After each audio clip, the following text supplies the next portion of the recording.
책보다 책 이야기에 진심인 사람들이 모였습니다.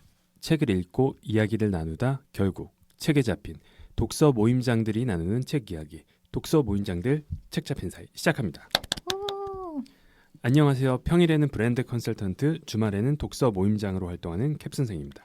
안녕하세요. 책으로 세상의 실마리를 발견하는 세실입니다. 안녕하세요. 그냥 나혜입니다. 오늘은 책 잡힌 사이에게 아주 특별한 날입니다. 바로 첫 협찬이 들어왔기 때문이죠. 와! 여기서 잠깐 저희가 첫 협찬인 만큼 저희의 방송을 들어주시는 감사한 저희 멤버분들을 위한 선물을 준비했습니다. 뒷부분의 선물과 참여 방법에 대해 안내드리니 꼭 끝까지 들어주세요. 사실 협찬 자체는 저희가 주기적으로 받고 있는데 이 책은 그냥 한번 해보자 라고 한 게 거의 최초 아닌가요? 맞습니다. 저희가 사실은 협찬을 많이 받았어요, 지금까지. 음. 근데 여러 가지 그 조건이라든지 저희의 기준에 안 맞아서 그동안 안 해왔다가 이번이 공식적인 첫 협찬 방송이 될 것 같은데, 그렇다고 해서 되게 오늘 듣는 분들이 이전에 저희 일반 방송과 되게 다를 것 같다 이런 우려를 하실 수도 있지만 그렇지 않을 거니까 재미있게 들어주시면 좋을 것 같습니다. 왜냐하면 저희가 저희 기준에 맞는 책이었기 때문에 골랐기 때문에. 오늘 저희가 협찬으로 소개해드릴 책은 김영사의 문학 브랜드 비치에서 출간된 고민실 작가의 챗 위스키 봉봉입니다. 이 책을 좀 간단히 소개해드려야 될 것 같은데요. 이 책은 7편의 단편으로 구성된 소설집입니다. AI, 주거난, 안락사처럼 지금 이 시대의 문제를 다루고 있지만 그것을 전면에 내세우기보다 이야기의 배경처럼 뒤에 놓아둠으로써 오히려 묘하게 문제의식을 떠올리게 만드는 소설입니다. 그래서 읽고 나면 메시지를 강하게 외치는 소설이라기보다 조용히 스며들 듯 생각할 거를 남기는 그런 소설이라는 인상이 남는데요. 특히 인상적이었던 건 등장인물 대부분이 평범한 노동자들이라는 거죠. 그래서 AI로 인해 직접 영향을 받은 직종의 노동자, 사회에서 밀려난 존재로서의 노동자, 합법과 불법의 경계로 내몰린 노동자까지 우리가 한 번쯤은 생각해봐야 할 사람들에 대한 이야기가 담겨 있습니다.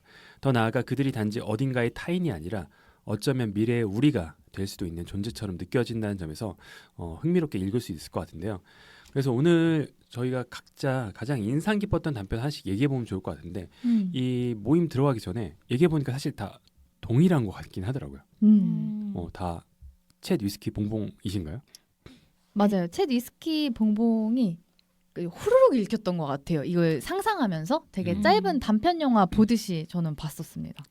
그냥 나이님은 어떠셨나요? 저는 그 안락사 얘기가 나오는 게 좀 흥미로웠어요. 이 책에 어떻게 보면 그 얘기도 하셨는데 좀 시적인 소설 같다는 얘기를 했어요. 되게 직접적이기보다 은유적이고 맞아요. 여지를 남기고. 근데 제가 좀 챗 위스키 봉봉이 좋았던 게 가장 직관적인 단편이었던 것 같은데, 이것도 줄거리를 간단하게 소개해드리면 이 작품은 기술의 발달 속에서 소외된 사람들, 특히 노인 같은 디지털 소외계층을 대상으로 기술 상담을 해주는 전화 상담원 선우가 등장하는데요.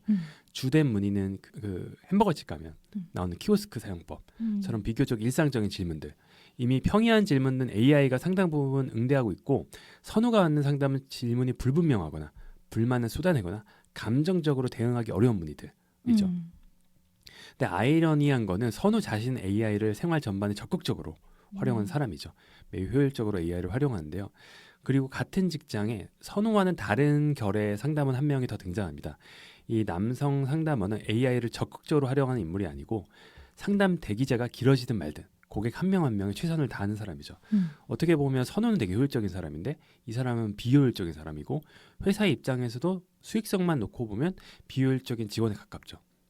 근데 이렇게만 들으면 겉으로 보면 이 남성이 조금 더 착하고 좋은 사람처럼 그려 보일 수도 있을 것 같아요. 효율만 따지기보다는 개개인에게 집중하니까. 근데 이렇게 단순한 도덕 구도가 아닌 게, 이 남성은 이 회사를 잃어도 경제적으로 크게 흔들리지 않을 사람을 그려줘요. 되게 비싼, 여기서 나온 챗 위스키 봉봉이 이제 그 술이 들어간 좀 비싼 초콜릿. 근데 또 선우 같은 경우는 이게 되게 필요한 사람인 거죠. 여기서 일을 잘 하고 회사가 잘 돼야만 여기서 살아남을 수 있는. 그러다 보니까 어떻게 보면 누가 더 옳고 나쁘고 아니라 각자의 상황에 맞게 행동을 하는데, 그게 좀 묘하게 어떤 사람이 더 나은 사람인가도 고민하게 되고 어떻게 행동해야 되는지가 더 난가 고민하게도 되고 그리고 이 사람은 AI를 적극 활용하지만 이 사람이 상담하는 대상은 또 AI를 너무 못하는 여기 소외된 사람들이고 그래서 지금 이 시대에 되게 많은 전 모순과 어떠한 부익부 빈익빈과 이게 단순히 돈이 아니라 정보라든지 그런 상황의 모습을 되게 압축적으로 저는 되게 잘 보여주는 작품이지 않았나 싶었습니다. 세시님도 이게 좋았다고 하셔서 맞아요. 저는 요 챗 위스키 봉봉이랑 이제 뒤에도 소개해 드릴 거지만 아빠는 비애를 읽지 않는데 이거 두 가지 단편이 가장 인상적이었는데 이 챗 위스키 봉봉에서는 이 선우 말고 이 위스키 봉봉을 건네는 이 남자 있잖아요. 되게 골 때려요. 되게 웃기거든요. 그쵸. 그러니까 선우 같은 분은 지금 직장인이라면은 다 느낄 정도로 효율적으로 고객님 안녕하세요. 뭐가 문제시죠? 네, 이렇게 하시면 됩니다. 감사합니다. 끝이라면은 되게 이 남자의 그런 화법은 날이 촉촉하네요. 부터 약간 시작을 해요. 그리고 동료한테 이제 보내는 메시지도 약간 이런 식이에요. 마음 쓰지 마시고 오시는 게 신호 잘 보고 바람도 쐬면서 조심조심 천천히 오세요. 죄송하다는 말, 미안하다는 말 모두 금지하겠습니다. 약간 이런 느낌으로 비효율적으로 소통을 하는 분인데 처음에는 그렇구나 하고 되게 웃기다 쿡쿡 하고 읽다가 캡 선생님이 말씀해 주신 것처럼 이분은 되게 비효율적인데 뭔가 되게 마음의 여유가 느껴져요. 그쵸. 마음의 여유가 느껴지고 그리고 이제 같은 회사의 관리자로 이분이 잠깐 오신 거였는데 결국에 나가시거든요. 근데 나가는 이유가 뭐냐면 이 키오스크 사용법에 대해서 CS를 하면서 반응이 느린 어른들한테 회사의 월정액 가입을 유도하게 하는 이런 회사 방침에 대해서 되게 정의롭지 못하다고 생각을 해서 나는 마음이 여려서 이 일을 못할 것 같아 하고 나간단 말이에요. 근데 제가 느끼기에는 이게 되게 무책임한 사람처럼 느껴지는 게 아니라 이걸 선택할 수 있는 사람과 선택하지 못하는 사람으로 이제 보였어요. 선우 같은 경우는 생계를 위해서 어쩔 수 없이 남아 있어서 해야 하는 사람이고 이분은 내 마음이 즐겁지가 않네? 나가야겠다. 이 회사랑 나랑 안 맞아. 그래서 거기서 보여주는 그런 풍요의 마음적인 풍요의 격차랄까? 물론 그 안에는 물질적인 것들도 있겠지만 궁극적으로 맨 마지막에는 이 회사가 없어지거든요. 그 이유는 그 디지털 배리어 프리 키오스크가 출시가 되는데 이 배리어 프리 키오스크가 뭐냐면 지금 키오스크 중에 배리어 프리 되고 있는 업체가 몇 개 없기는 한데 장애인들을 위해 그 눈높이 서비스가 장착되어 있는 키오스크가 배리어 프리 키오스크예요. 근데 이 배리어 프리 키오스크는 그 자체로도 이미 너무나 친절하게 되어 있기 때문에 사실상 CS가 없어요. 그래서 이제 이 배리어 프리 키오스크가 출시되면서 이 회사가 날아가고 선우 일자리가 굳이 필요 없는 얘가 할 거를 AI 키오스크가 대신 말해주거든요. 그래서 이런 선택할 수 있는 이 AI 시대에서 선택할 수 있는 자유와 그걸 갖지 못하는 사람의 어떤 비애랄까? 그런 게 좀 느껴져서 되게 인상적이었고 선우가 챗GPT를 활용하는 모습이 우리와 다르지 않아서 되게 지금의 작금의 현실을 반영한 작품이라는 생각에 너무나 현실감 있게 재밌게 읽었습니다. 그게 되게 중요한 것 같아요. 저는 소설이 크게 두 가지 방향으로 가야지 성공한다 보는데 하나는 시대를 초월한 작품, 인간의 어떤 본성이라든지 하나는 그 시대를 대변하는 작품. 딱 읽으면 그 시대가 느껴지는 작품 있잖아요. 네네네. 이 챗 위스키 봉봉은 이 시대를 대변하는 작품이라는 생각이 들었어요. 그리고 AI가 단순히 피상적으로 그려지기보다는 진짜 그렇지. 그리고 그럴 것 같다의 모습이라서 근데 저는 아까 말씀하실 때 이 구도가 AI만으로 재밌는 것보다는 어떤 시대에도 있을 법한 그 두 부류인 것 같아요. 어떤 사람은 약간 서민 체험하듯이 멋진 말만 해도 되고 하기 싫은 건 하기 싫다고 말할 수 있는 존재들이 있고 나도 그거 하는 걸 원하지만 살아남기 위해서는 이렇게 해야 되는 진짜 생계가 걸린 사람이 있잖아요. 그렇죠. 근데 그 두 개가 너무 대비돼서 보이는 것도 그게 좀 인상적이었던 것 같아요. 저는. 맞아. 그 딘의 인스타그램이라는 노래는 한 30년 뒤에는 이 뭔 노래야라고 할 것 같잖아요. 근데 그쵸. 딱 인스타그램이 핫할 때 들어야 이제 공감대가 쫙 올라가는 것처럼 제가 봤을 때는 이 단편 때문이라도 이 책은 지금 읽어야 되는 것 같아요. 네, 되게 중요한 포인트인 것 같아요. 뭔가 아니면 20년 뒤에는 역사 속 자료. 야 이때는 인간 상담원이 있었대. 아 맞아. 왜냐하면 지금 AICC라고 가상 AI 상담원이 전화까지 받아주는 게 있거든요. 근데 이게 정말 너무나도 자연스러워서 사람이 언뜻 이게 익숙하지 않은 분들은 진짜 사람이 받고 있다고 느껴요. 진짜? 네, 그래서 이걸 도입을 되게 빨리 많이 하고 있고 어. 제가 이거는 들은 거라서 제가 확인하진 못했지만 어떤 분 얘기로는 그렇게 AICC한테 가게 전화해서 몇 시에 예약해 주시면 예약까지 다 완료를 한대요.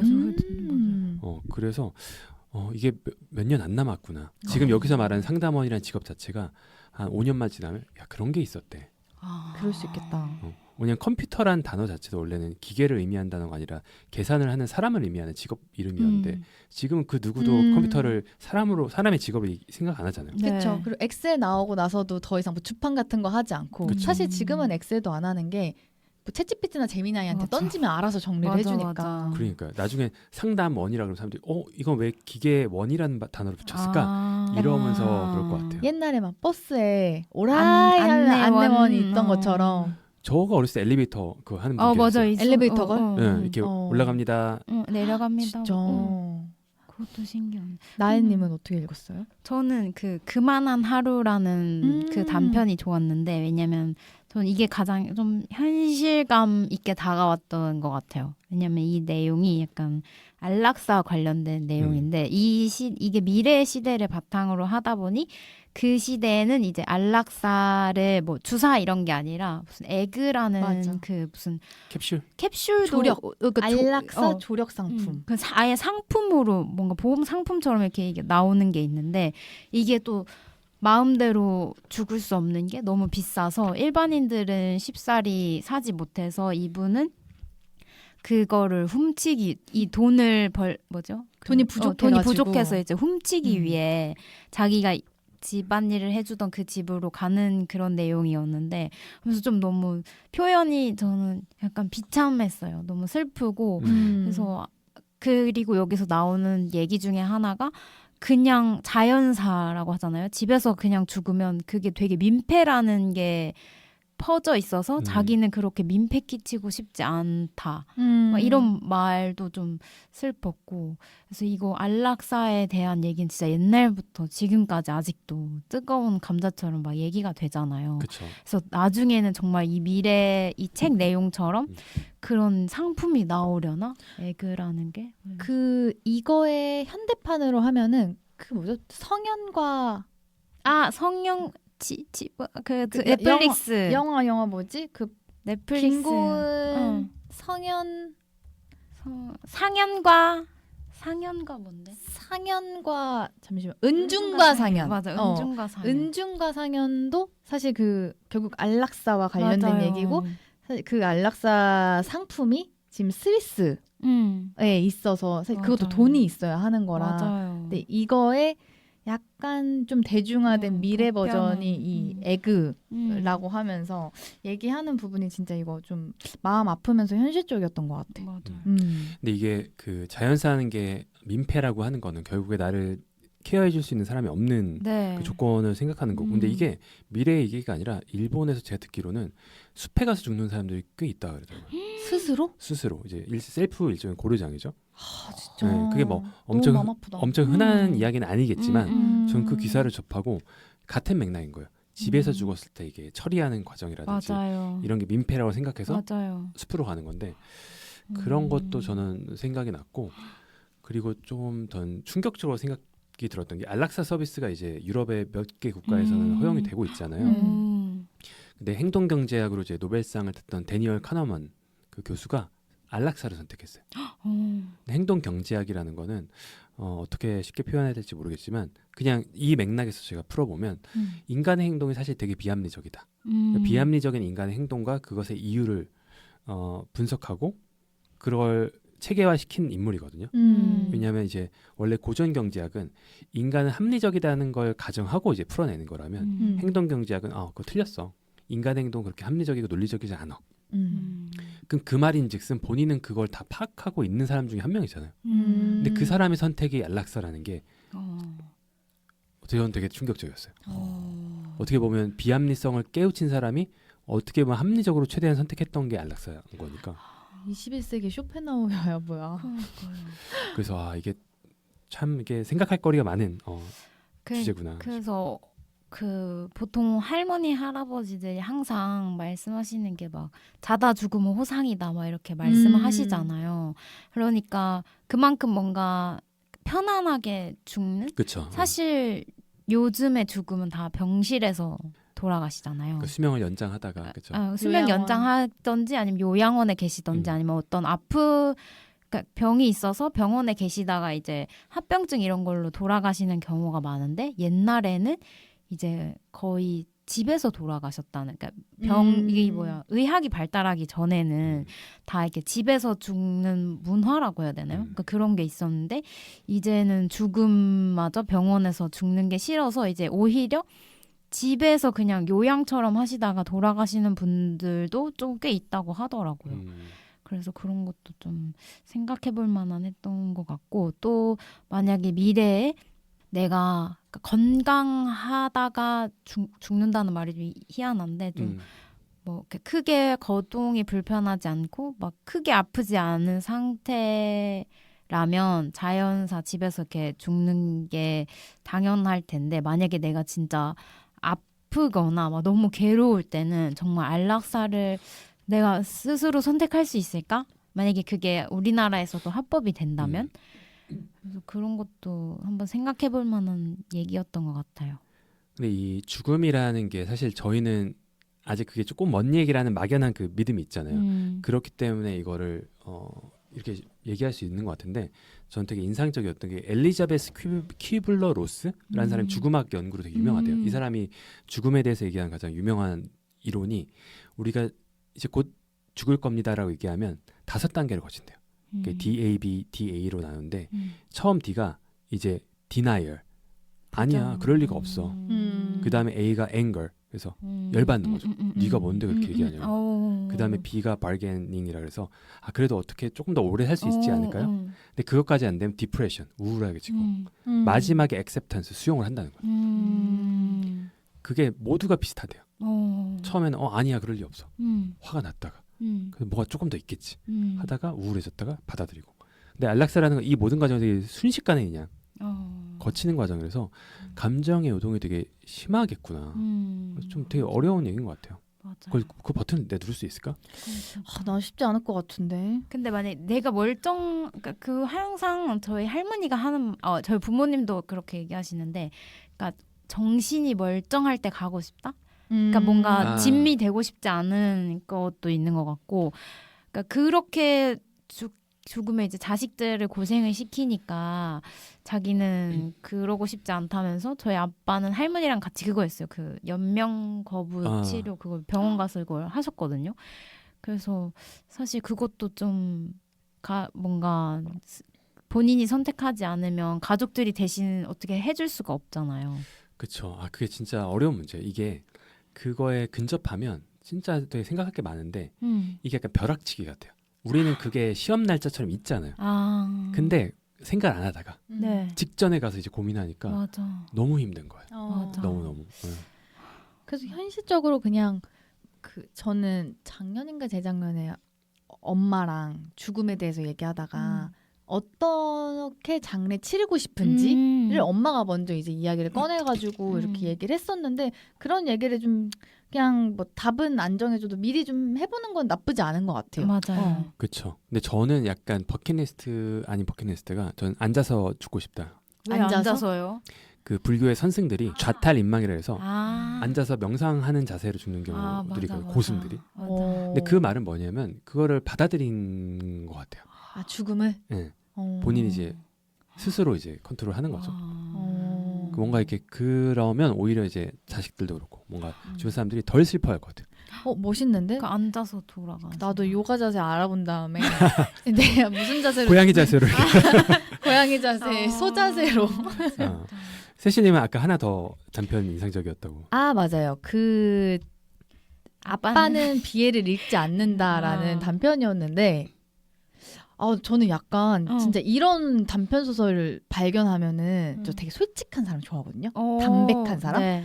저는 이 단편을 읽고 고민실 작가님이 너무 좋아졌어요. 그러니까 이 BL이 뭔지 저도 찾아봤거든요. 근데 BL이 보이즈 러브의 약자로 그 남성 간의 그 로맨스를 다루는 여성향 장르인데 저는 이거를 그렇게 존재는 알고 있었어요. 이거 BL이라고 부르는지는 몰랐고 제가 이제 여중여고 나왔는데 그때 이 BL을 직접 쓰고 그리고 이제 그 돈을 주고 이제 판매하는 친구들이 있었어요. 그 딱 전 동방신기 동방신기 그다음에 WS501 요 분들이 이제 주인공인 그런 BL이 되게 이제 유행이었는데 저는 근데 읽었는데 별로 이제 감명 깊지가 않아가지고 그러니까 좀 안 와닿았어요.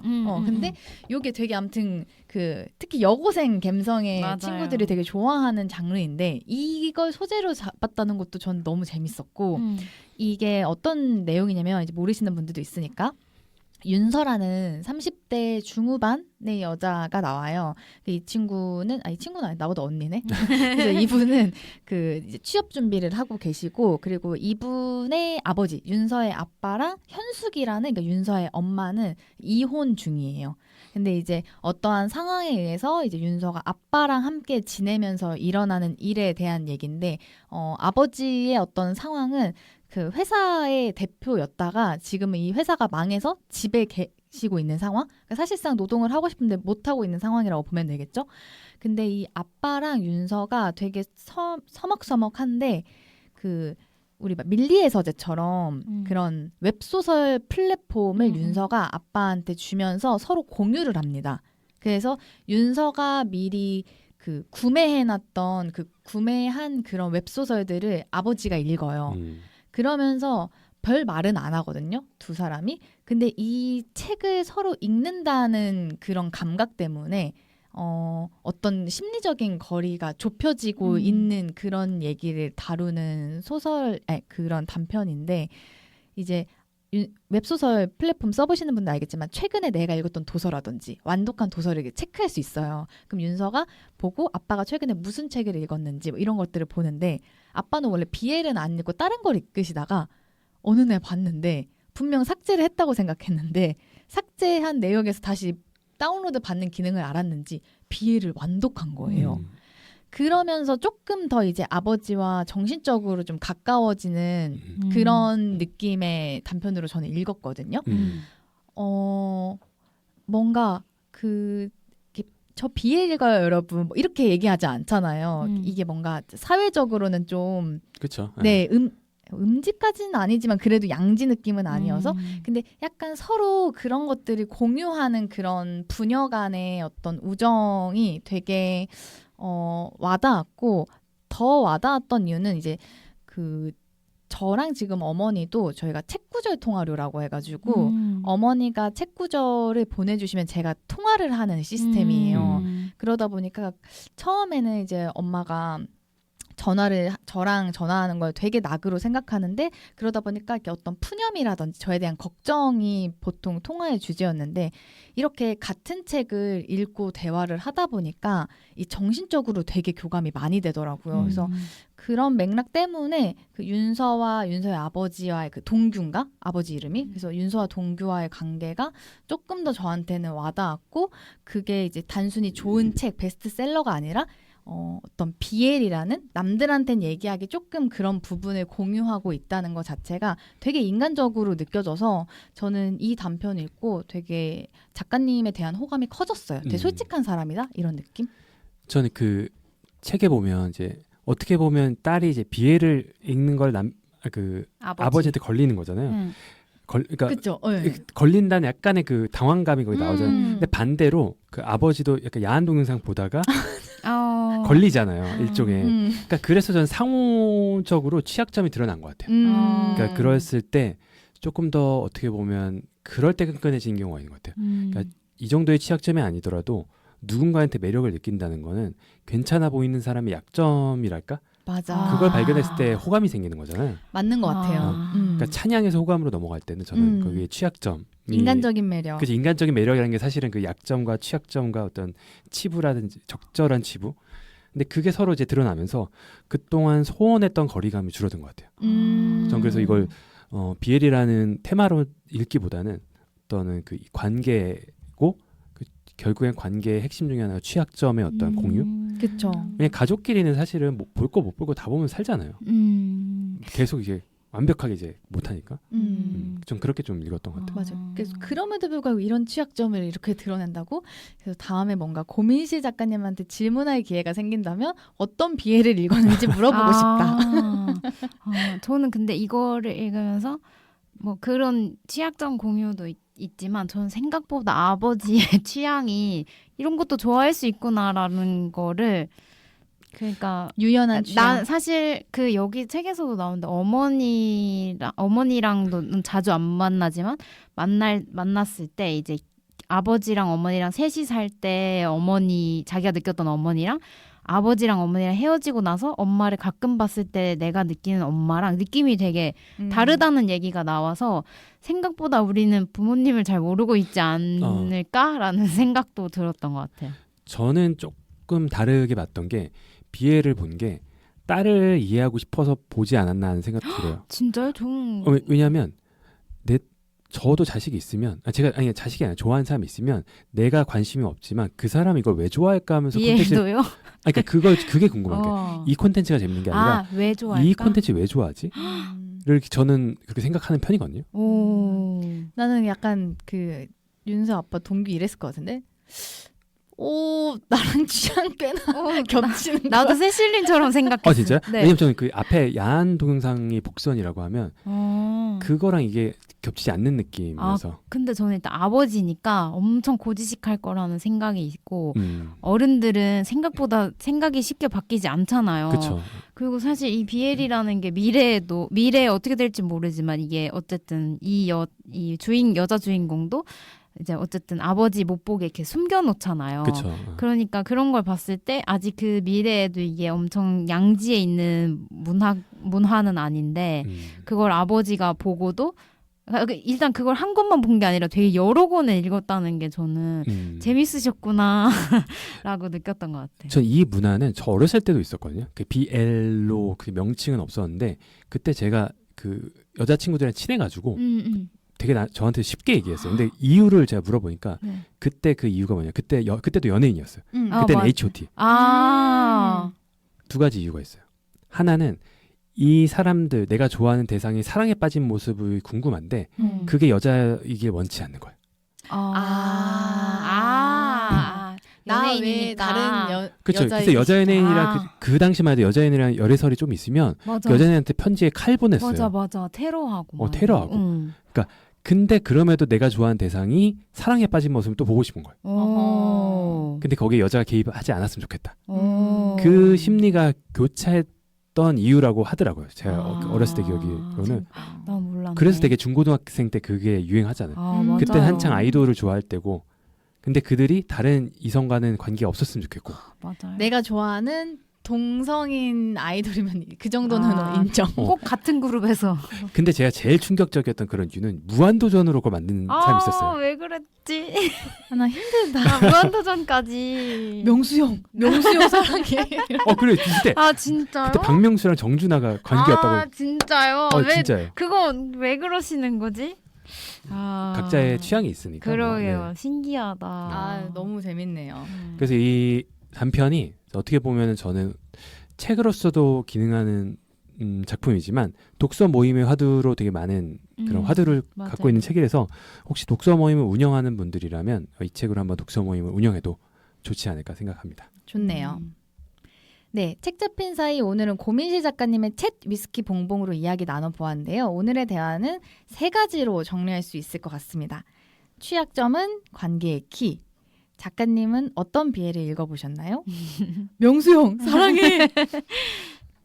네, 청취자 리뷰 소개 시간입니다. 랜선 멤버분들이 또 리뷰를 남겨주셨는데요. 나혜님 소개해 주시죠. 네, 여름님이 네이버 블로그에 남겨주셨어요. 다양한 팟캐스트를 들으신다고 하시면서 마지막에 저희 책 잡힌 사이를 소개시켜 주셨는데요. 에피소드가 비교적 짧은 편이고 그냥님, 나혜님, 캠님 3분이서 진행하신다. 셋이 빠졌어요, 네. 선생님.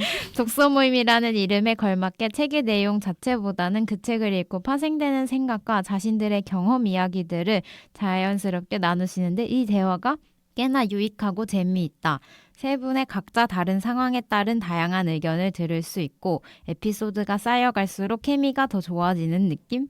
이렇게 좋아하는 팟캐스트들을 소개해보았다라고 하셨습니다.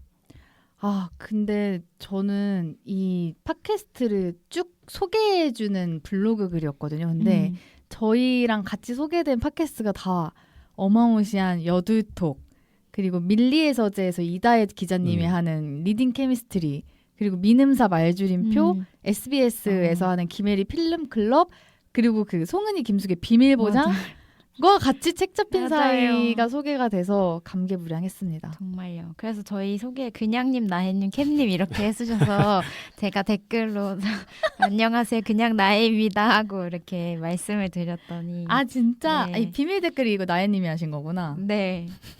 세실입니다. 네. 더 열심히 저 하겠습니다. 캡으로 불러도 됩니다. 네. 네. 여러분의 메일을 받고 있습니다. 3reading@gmail.com으로 책 잡힌 사이에 하고 싶은 이야기, 나누고 싶은 고민, 광고 문의를 자유롭게 보내주세요. 메일은 팟캐스트 공지사항에서도 확인할 수 있습니다. 저희가 멤버분들께 드리는 선물은 두구두구두구 바로 고민실 작가님의 챗 위스키 봉봉입니다. 방금 들으신 메일로 저요와 함께 책을 받으실 주소를 남겨주시는 선착순 3분께 책을 선물로 드립니다. 아, 나 너무 늦은 것 같아 라고 상심하시지 마시고 메일 한번 보내주세요. 생각보다 많이 안 보내주시더라고요. 그럼 저희는 다음 주에 알랭드 보통의 불안으로 돌아오겠습니다. 다음 주 모임은 일요일입니다. 책 잡고 만나요. 만나요.